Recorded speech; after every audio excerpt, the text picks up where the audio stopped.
Ma question se trouve dans la première épître aux Corinthiens, chapitre 15 versets 51 et 52. Oui, vous pouvez lire, ma sœur. Il est écrit, « Voici, je vous dis un mystère, nous ne mourrons pas tous, mais tous nous serons changés, en un instant, en un clin d'œil, à la dernière trompette. La trompette sonnera, et les morts ressusciteront incorruptibles, et nous serons changés. » De là, je passe à la première épître aux Thessaloniciens, chapitre 4, versets 15 et 16, « Voici, en effet, ce que nous vous déclarons d'après la parole du Seigneur, nous les vivants, restés pour l'avènement du Seigneur, nous ne devancerons pas ceux qui sont morts. Car le Seigneur lui-même, a un signal donné, à la voix d'un archange, et au son de la trompette de Dieu, descendra du ciel, et les morts en Christ ressusciteront premièrement. » J'aimerais que vous m'expliquiez, sœur. Bien.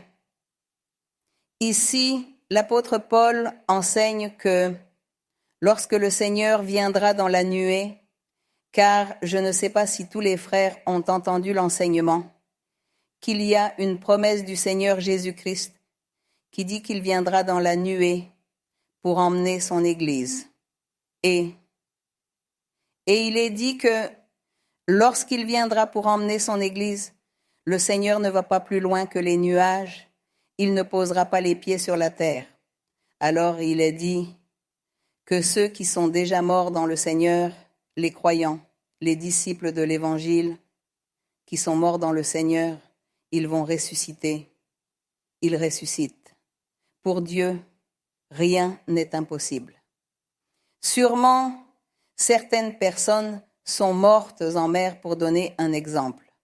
D'autres ont été incinérées, et donc leurs cendres en mer n'existent plus. Mais le Seigneur dit dans la Bible qu'ils ressusciteront.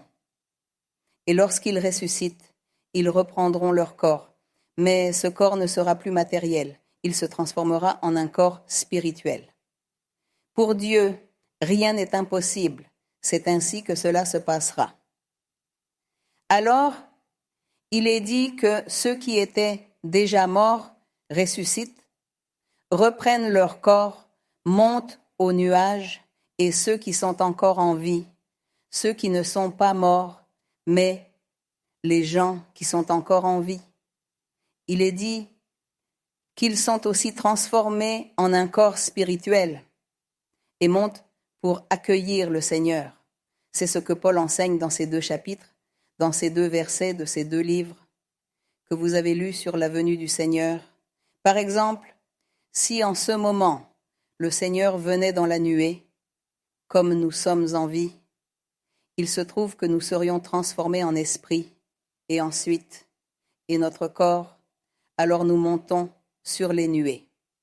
Mais les gens qui sont déjà morts, nos frères qui sont déjà morts, et même, y compris les apôtres et tous les autres, l'Église primitive, alors ils ressuscitent et montent aussi pour accueillir le Seigneur. Et c'est ce que la Bible enseigne, que le monde continue, les générations continuent. L'Évangile doit continuer à être prêché à tous ceux qui arrivent, et les gens meurent, les gens dans le Seigneur meurent, mais l'Évangile continue à être prêché et les générations arrivent. Et lorsque le Seigneur viendra, ceux qui sont en vie sont transformés et montent, et ceux qui sont morts ressuscitent. Est-ce clair pour vous, frères et sœurs? C'est ce que la Bible dit à propos de la venue du Seigneur.